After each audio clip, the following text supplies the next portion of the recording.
A man entered the ballroom on West Garvey Avenue in Monterey Park on the evening of the Chinese Lunar New Year and started shooting people. He left 11 people dead and numerous wounded. That chaotic event destroyed the serenity, joy, and security of an entire community, the community of Monterey Park, and the wider community of the Chinese and other Asian American persons in Southern California. I've asked my colleague, Darwin Ng, congregational care pastor at First Nazarene Church in Pasadena, to be with us to help us understand the devastation we feel and what we can do to respond so as not to be victims of this tragedy. Darwin, welcome. So good to have you, and thank you for your time and your wisdom this evening. Well, thanks for having me, Galen. Yeah, it's my honor and privilege in this difficult time to share my thoughts and understanding of what's going on. Great. Thank you. Thank you. You know, you and I were talking earlier today, and you told me that you were very familiar with this location of the dance studio. What has that done to this community of Monterey Park? What has this shooting done to this community? Now, I used to live 5 minutes from that place. I was there for about 15 years. So I banked there in the same mall and shop in that same mall. So I know that place quite intimately for a long time. Now, a little history about Monterey Park. Mm-hmm. Before the 80s, all Chinese immigrants would settle down in Chinatown, right next to downtown, almost in every major cities in the US and Canada. And then Monterey Park became the first suburban Chinatown, whereas immigrants from Asia would fly directly to Monterey Park, so to speak. And they would settle there. And so they built the home, the new home, the community. And so people have made Monterey Park their second home away from home. So you go to Monterey Park, you have Chinese language everywhere, Chinese shops and supermarkets, restaurants, and eventually doctors, dentists that speaks their first language, whether it's Mandarin, Cantonese, or Taiwanese, maybe even other dialects. So, and then senior centers and senior adult daycares, I mean, on and on. And so it was a safe place for many people that had, and some of them escaped from very challenging situations back home. So they feel safe, good neighborhood, good schools, good transportation. Public transport was quite readily available in Monterey Park. So a lot of elderly people lived there. And so they feel very safe there. And all of a sudden on that Lunar New Year Eve, their dream, their safe haven was in many ways destroyed. Yeah. So how do you go back? How do you find closure? I mean, you want healing, right? Right. But a lot of people say, "Oh, I need closure," and but we just have to look at that reality and say, well, we can go back, because closure would mean that you can go back. But after 9/11, the way we do air travel is very different, and we will never go back to what it was before. And so the same thing here. A lot of people would walk in Monterey Park. They would take the bus, and they cannot escape that corner right in the busy, downtown of Monterey Park. Right. From City Hall, a block from the public library, and a block, a couple of blocks from the adult school, where many seniors would take ESL classes. So what I hear you saying in some ways is it's the center of the community that has been destroyed in the center of the larger community of many Chinese speaking persons and Asian Americans and things that really has been their home. And now it has just literally been the center of it has been absolutely changed and devastated. Right, yeah. Now, so Monterey Park is the first, suburban Chinatown, and then from there, Alhambra, San Gabriel, Temple City, Arcadia. So that the whole thing mushroomed.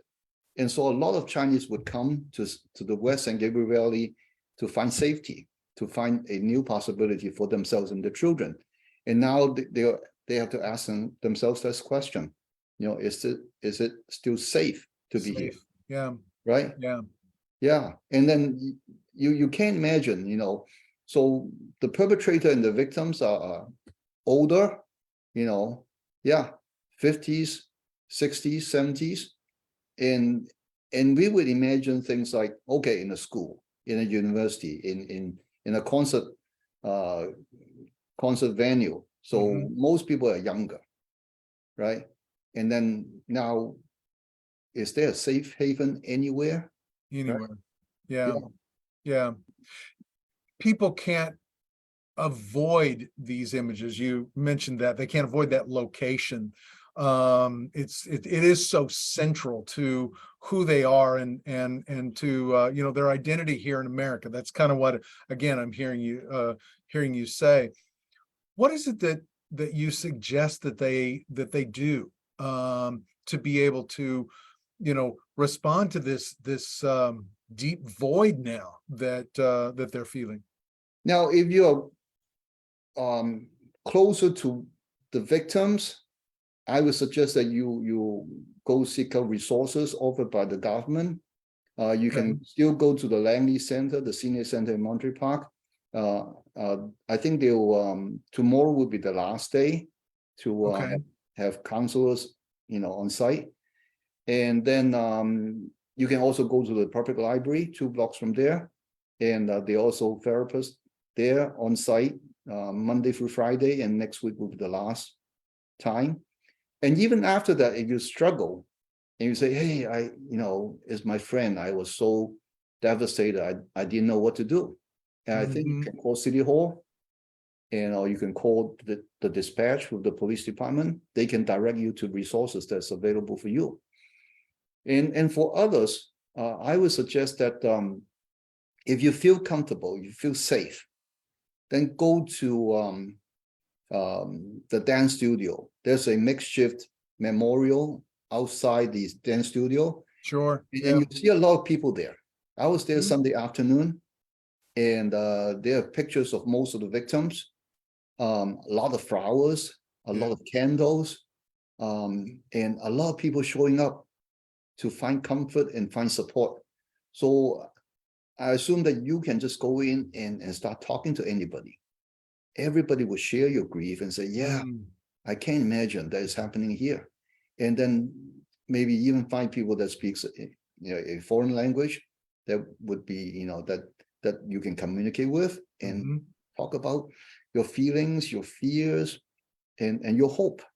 What do you hope to happen? Now, so outside the dance studio, there's one makeshift memorial, and then there's another one by City Hall.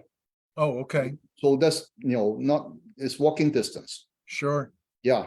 So those are things that are very helpful. You can, write a card, and you can bring flowers. There are a lot of other things you can do. You can go down and you can light the candle that's there, or you can bring your own candle and leave it there.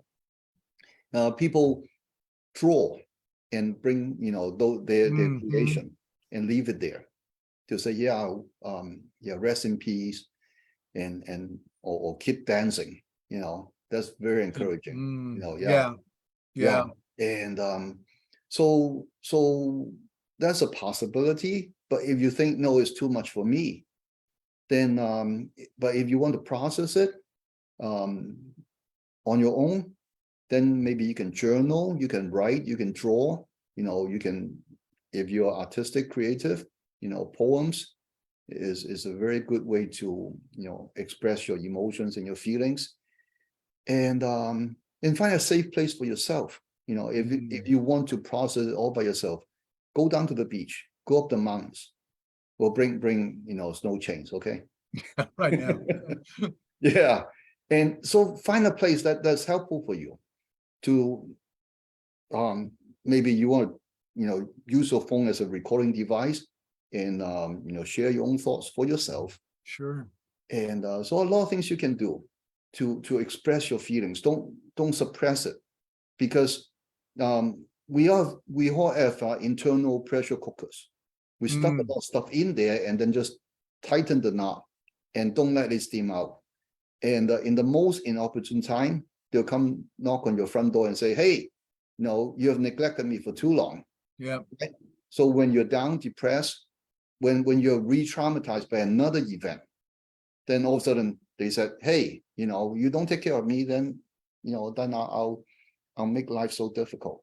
yeah. I mean, this past year, no, actually past 3 years with the pandemic, and then last May with the shooting in Laguna Woods, Yes, Taiwanese church, yes, and then Monterey Park, and then Half Moon Bay. yes. The Asian community was very much involved in this whole struggle, and so for Asians and for Chinese and Taiwanese here, so it's getting closer and closer to home.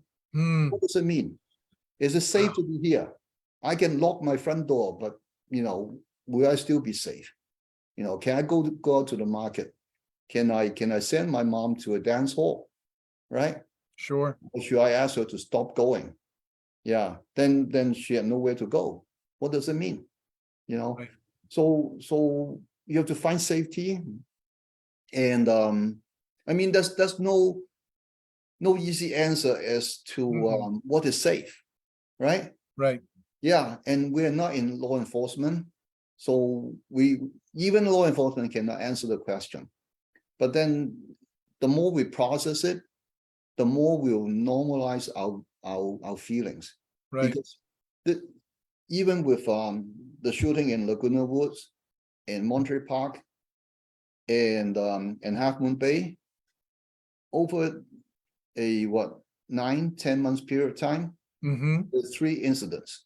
A Yes. lot of people died.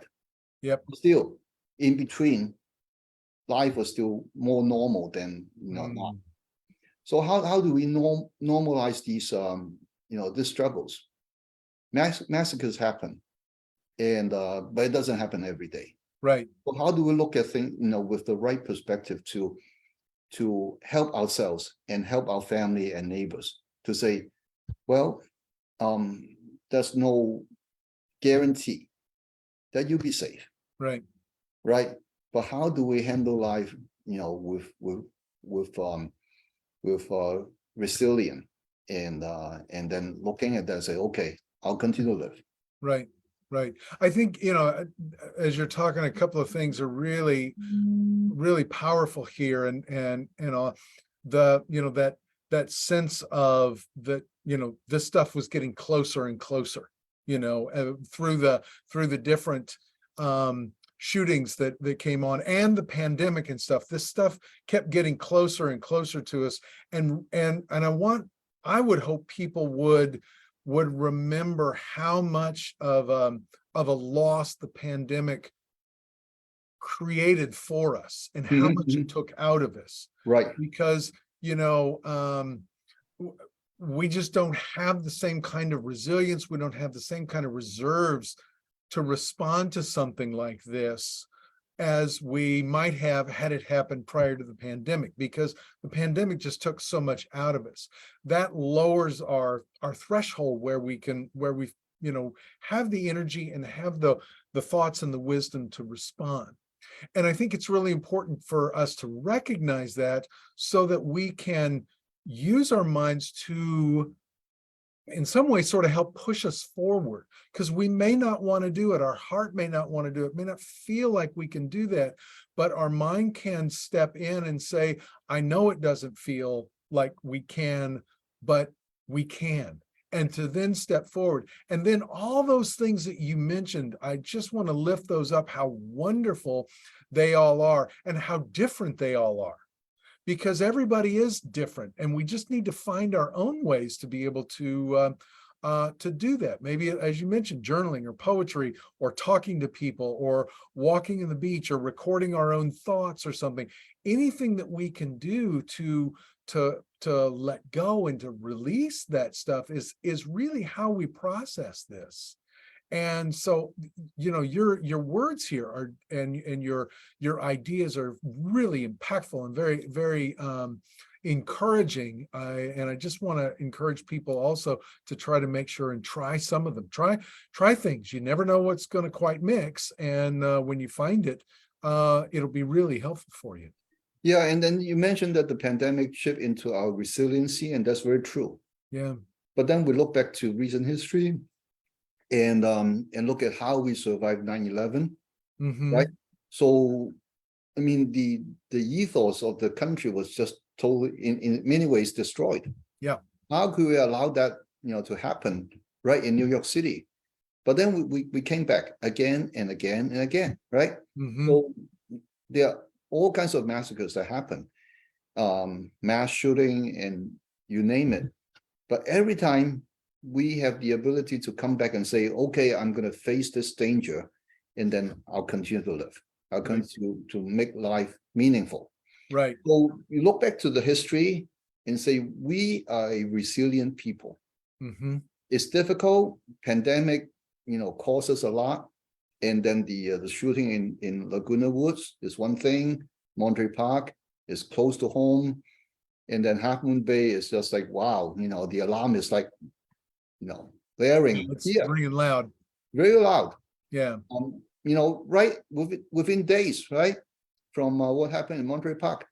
But then every time, looking back to the past 20, 30 years, we came back. Yeah. And if you escape some struggle from Asia, then you made it here. Right. Right? You right.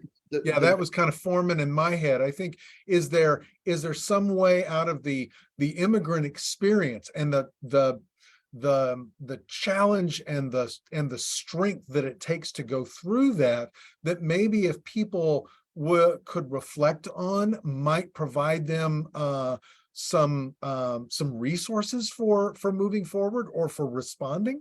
Right. So you look back to your past and look at the past, maybe your parents, and how they survive, challenges, and find resources there. Talk to them if they're still around, and maybe your friends, your neighbor, mm-hmm. and they escape war and all kinds of challenges. Then talk to them and share your experience. They may not be able to resolve everything, all the questions that you have, but then for people that went through that, is a much better listener than someone who has not been through that. Mm-hmm. So I read this quote not too long ago, and it says, for people who do not understand your pain, they should be thankful that right, because they have not been through pain. And so if you find a colleague, as an ally that would give you the space to process your struggle, sure. Then you find a colleague, you find someone with empathy, because they've been through that, and they are standing in front of you saying that, well, I survived that, and that is not as, that may be as bad or even worse than what you're going through now. And so that's very helpful. Look for friends that would listen. Now, there are a lot of well-meaning friends. I'm learning to use this term more and more. They want to support you and say, oh, just get over it. With traumas like this, there's nothing to get over with. Right. And I use this analogy. Someone lost an arm and you ask them to get over it. And they will say, well, I lost one arm, so I can't really punch you. Yeah. Right? Yeah. So same thing here with trauma, with pain like this.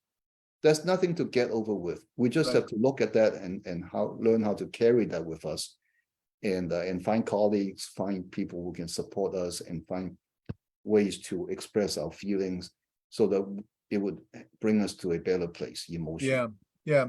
And that would be, again, in finding the support. And I know that in a normal grief kind of thing, that it is the social support that is really the most transformative for us for moving through that.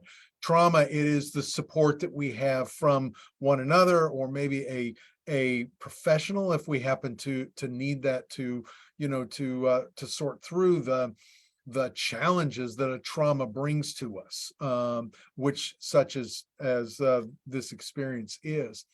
I wonder,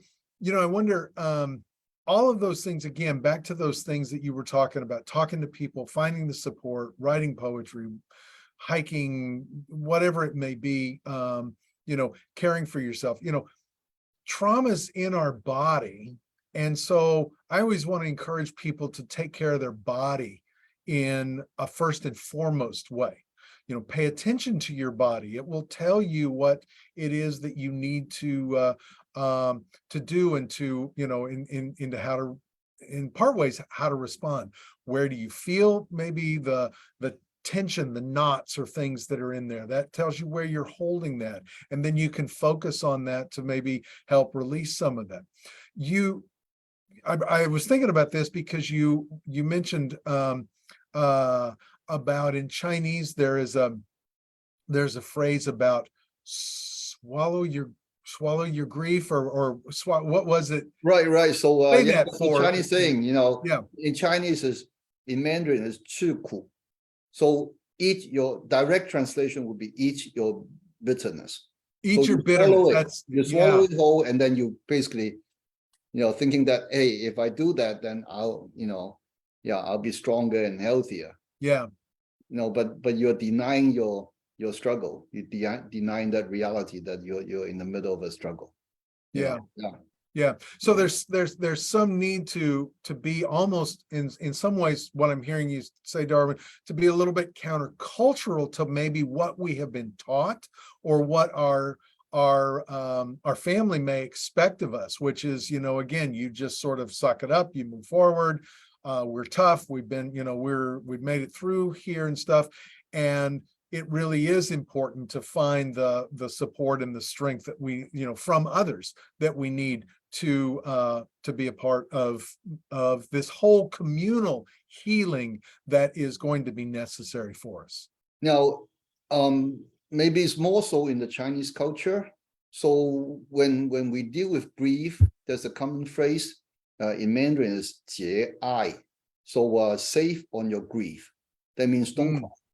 That means you do not express your emotions, and it's not proper. It's not kind to others. So you have to, as you said, suck it up and show up in those places, appearing to be strong. And we all know that doesn't work. Yeah. Yeah. So you can ask a kid who's crying out of control to stop crying, right? You can try, but they'll cry some more. Right. As adults, we try to be civil and kind to others, so we stop.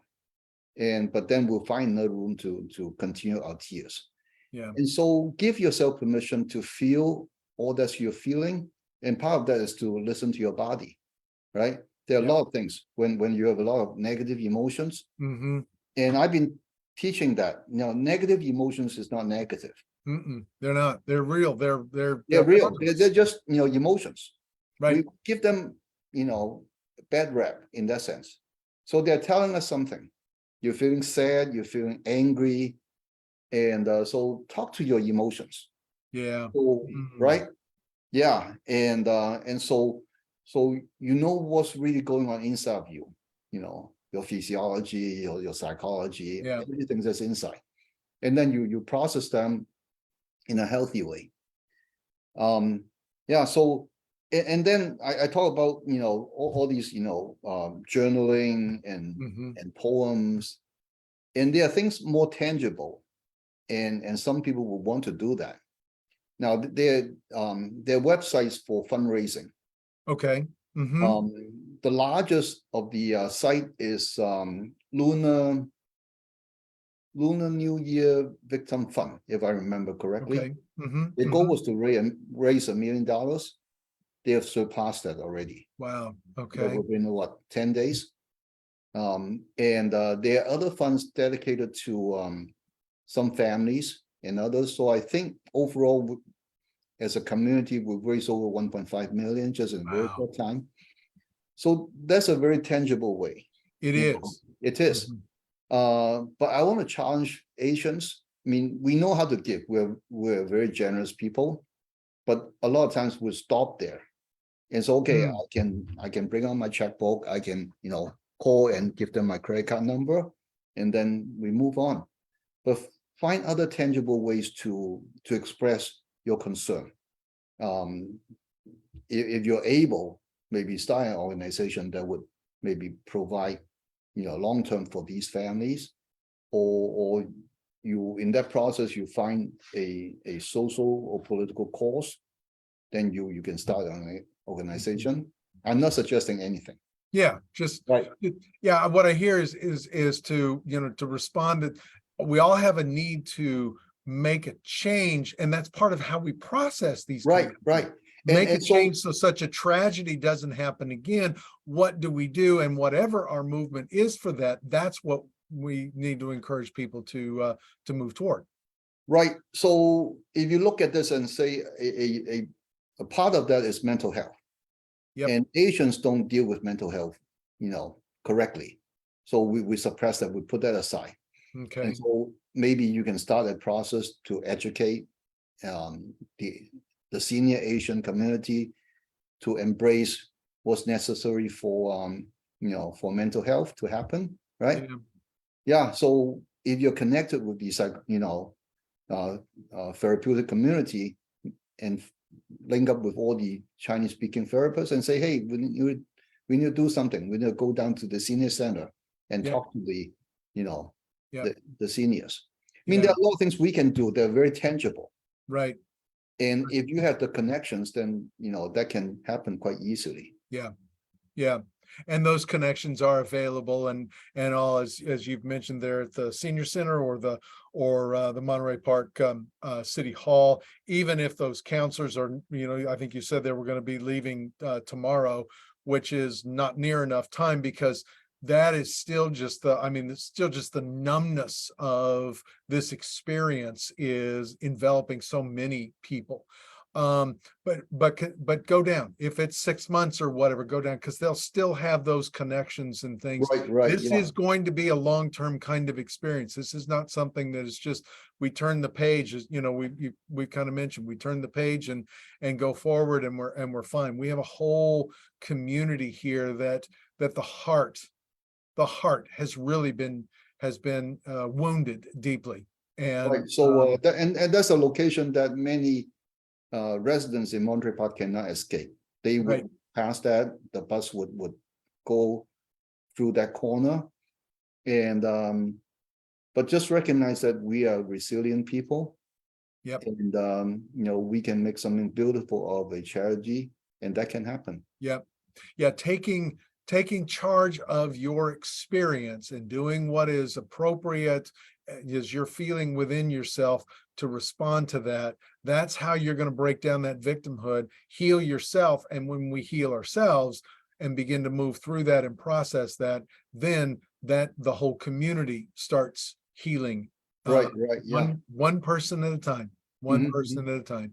Right. So, Darwin, I really want to thank you for being here. What a helpful piece this has been tonight here in this experience, and you've got great wisdom, and really appreciate very, very much your time and your compassion for the community here. I do also want to thank every one of you for joining us here. And as always, my thanks to Jessica for monitoring our feed and our page there. Follow us on Facebook so that we can be together in your journey through grief. And if there are other things that you need here, make sure and reach out through that page, and we will answer. We will get you connected. We will help you find the resources you need. So thanks again for being with us and for watching and for learning. And we're sending you peace as you grieve your loss. Well, thank you, Galen, for having me, and blessings on all of you. Thanks, Darwin. Thank you.